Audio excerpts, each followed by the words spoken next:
Como aprender a nos aborrecer menos com as dificuldades e obter o auxílio do anjo da guarda para cada uma delas? É o que nós conversaremos hoje. Muito bom dia, meu nome é Daniel Martins, este é o canal dos Santos Anjos.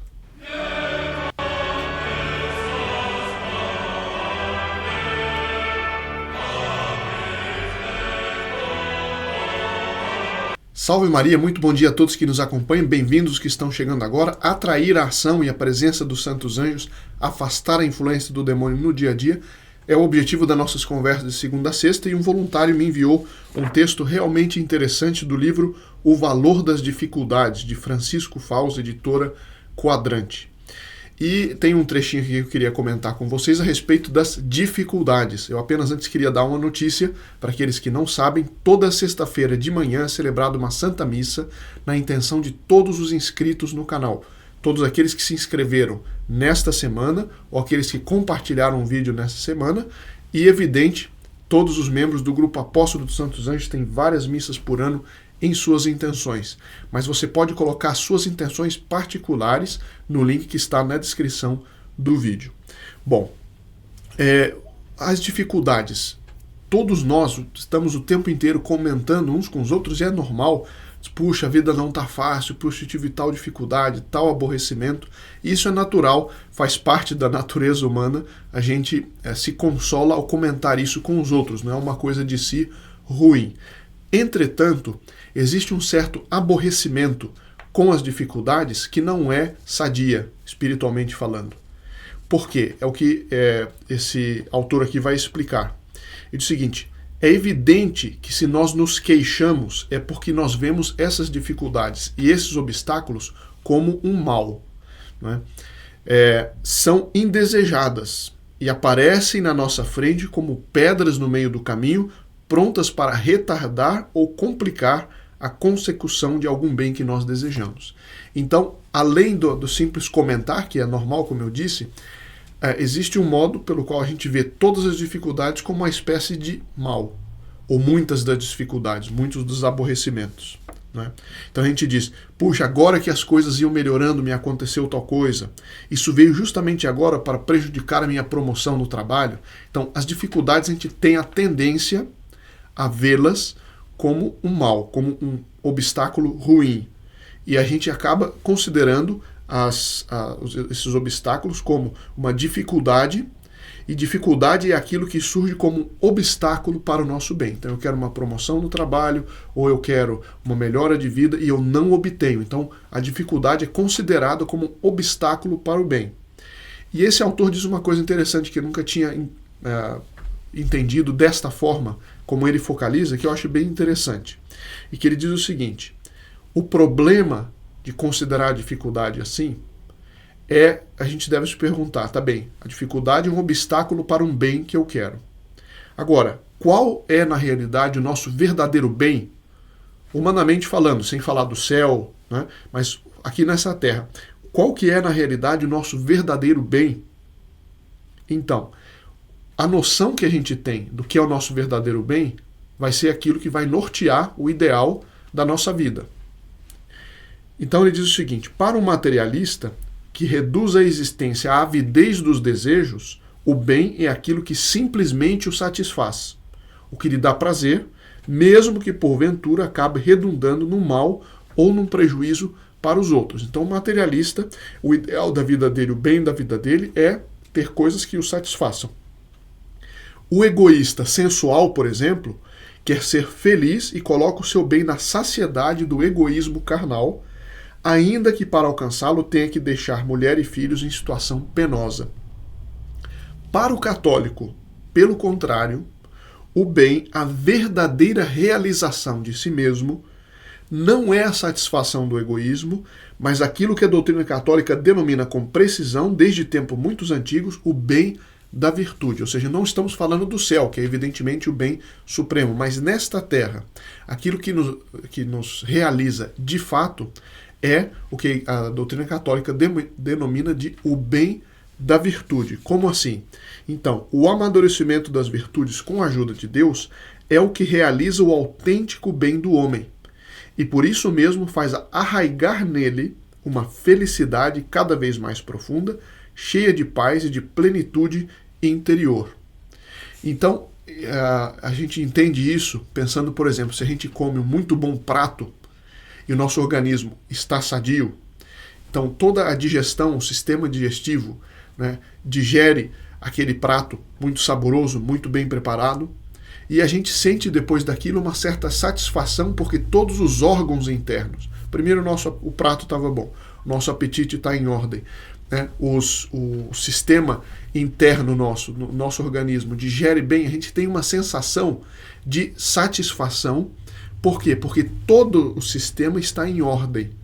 Assim também, quando a nossa alma está em ordem, quando nós praticamos as virtudes, sai daí um senso de satisfação que Santo Agostinho denomina de paz. Paz é a tranquilidade que emana, que sai da ordem. Quando as coisas estão em ordem, sai daí uma certa tranquilidade, e o nome específico dessa tranquilidade é paz. Então a gente sempre diz popularmente que o melhor travesseiro é a consciência tranquila. O que é, na verdade, a consciência tranquila? É a consciência do cumprimento do dever. E o que significa para um católico o cumprimento das virtudes, dos mandamentos e da prática das virtudes. Quando conseguimos adquirir essa perspectiva, as dificuldades começam a encarar-se de uma maneira diferente da do egoísta. Já de início podemos fazer uma descoberta muito interessante, que a experiência se encarregará de confirmar. Veja que interessante o segundo ponto. A rigor, não existem dificuldades que só por elas, ou seja, não existem dificuldades que sozinhas, sem a nossa cumplicidade, possam atrapalhar o bem da virtude. Opa, aqui está uma coisa interessante. Não existe nenhuma dificuldade que só por ela, sem a nossa cumplicidade, possa atrapalhar o bem da virtude para nós. Isto é, não podem impedir a consecução da caridade, da bondade, da paciência, da coragem, da fidelidade, daquilo que nos faz bons e nos dá por isso mesmo a alegria. Desculpe. Ele diz, de certa forma, poderíamos dizer que a virtude é invulnerável e, além disso, é onívora. Ela come tudo, né? Onívora. Ou seja, a virtude, se nós praticamos a virtude, não existe nenhuma dificuldade nesse mundo que possa nos desviar desse ideal. Santo Agostinho diz, o mesmo fogo faz brilhar o ouro e fumegar a palha. A virtude, ela aproveita de tudo, inclusive e sobretudo das dificuldades, para aumentar esse nosso ideal. Isso não quer dizer que nós não vamos sofrer, às vezes nós sofremos e muito, a gente apanha mesmo. Mas a gente sempre pode, se está no caminho da virtude, a gente tem a possibilidade de tirar um bem daquilo, sempre. Para nós.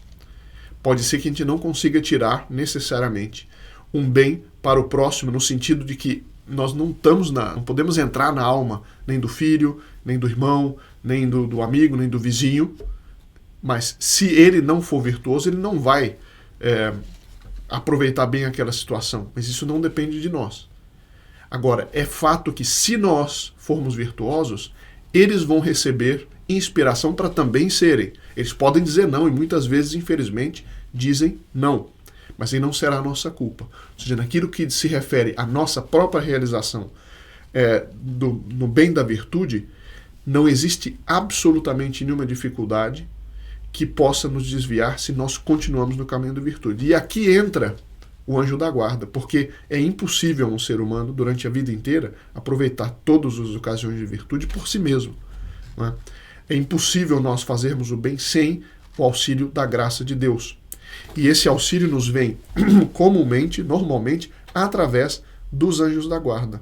Sempre vem através da medianeira de todas as graças, que é Nossa Senhora, e ela distribui esses favores, ela executa esses favores, normalmente através do nosso anjo da guarda. Então, pedir ao anjo da guarda que nos faça ver as dificuldades e os obstáculos com outra lente, com outra visualização. E aí ele vai dizer uma coisa interessante. Mas se isso é assim, como é que nós ainda assim nos queixamos? Por que nos desagrada tanto a dificuldade?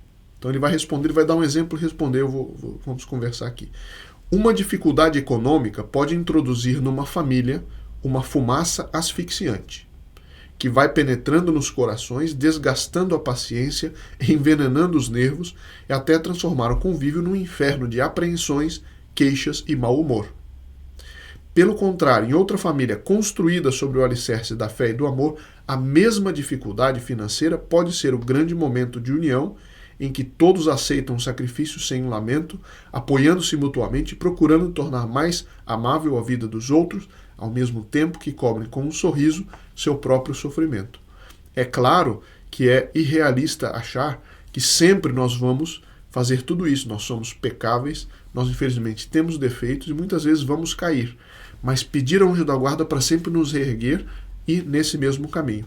E aí eu termino com o último conceito que eu acho bastante interessante. Ele diz assim: sendo assim, se a gente vê que a virtude pode se aproveitar de tudo, inclusive do mal que a pessoa tenta nos fazer, a virtude pode se aproveitar de tudo para progredir, né? Para cumprir a nossa finalidade, nosso ideal nesta terra, que é o bem da virtude, né? Para não falar do céu, como eu já disse. Ele diz: ainda assim nós devemos perguntar por que as dificuldades nos repugnam tanto e nos incomodam. Talvez seja um tanto rude, ele diz, o que vamos ver, mas parece-nos exato. A dificuldade nos aborrece não tanto porque é um obstáculo ao bem, mas é exatamente pelo contrário, porque o exige. Não por ser um empecilho para a virtude, mas por ser um entrave ao comodismo. Diz assim: se abrirmos bem os olhos, descobriremos que cada uma das nossas dificuldades concretas está a nos exigir a prática de alguma virtude concreta. Então, muitas vezes, nem sempre, mas muitas vezes a gente fica nervoso, meio revoltado com uma dificuldade, porque quando aparece a dificuldade, ela pede uma virtude correspondente. E no fundo, muitas vezes, é o próprio anjo da guarda que permite uma certa dificuldade para nos dar a ocasião de praticar a virtude. Nos dar a ocasião de praticar a virtude. Um estômago que nunca trabalhasse, né, que durante muito tempo ficasse sem nenhuma comida, tem algumas pessoas que ficam no hospital só com soro, etc. Quando elas voltam a comer, precisa ter um trabalho de readaptação, porque o estômago começa a estranhar tudo.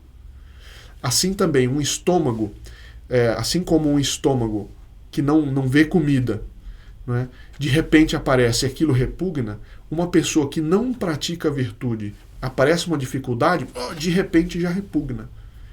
Então, é natural que aquilo nos dê uma certa repulsa. O que não é bom é quando a gente, né, acha que aquilo é necessariamente um mal. Por que Deus me mandou aquilo? Por que eu sou tão bom? Por que Deus me mandou aquilo? Eu não fiz nada de ruim, tem gente que faz coisa muito pior e não recebe isso. Ora, o aborrecimento é uma chamada à virtude. Assim como a comida que chega no estômago é uma chamada de digestão, assim a dificuldade, né, é um chamado a uma nova virtude, é um chamado a um progresso. E isso nós devemos pedir ao anjo da guarda que nos ajude a ver isso. Porque naturalmente a gente não vê. Isso é o que falta nesse texto aqui, é porque o homem só por si, ele nunca vai chegar a um grau de virtude só pelo esforço próprio. É preciso a ajuda constante da graça. A ajuda permanente do anjo da guarda. Então ele diz assim: o problema pode ser uma dificuldade familiar. O filho, que até agora nunca tinha causado preocupação, torna-se problemático. Não quer estudar, revolta-se contra as menores indicações dos pais e há forte suspeita de que a turma com que anda está envolvida em drogas. Esse problema, essa dificuldade, pode ser o sinal forte de que é preciso que os pais se deem mais ao filho, amadurecendo nas virtudes que tornam eficaz a sua ajuda. Mais compreensão, mais dedicação de tempo, mais sacrifício. Numa palavra, as dificuldades são, pois, um apelo à virtude e, portanto, à autorrealização. E aqui, apenas uma observação que não está nesse texto, mas que é preciso fazer, é que nós não podemos ser faquires, né? Vem a dificuldade, vem a sacrifício, quanto mais melhor.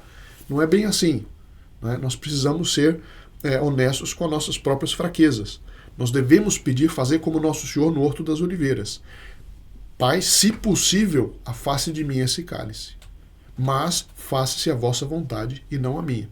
Então esse é o equilíbrio católico que não está nesse texto, talvez esteja no livro, eu não li o livro ainda, mas nesse texto que me mandaram não está.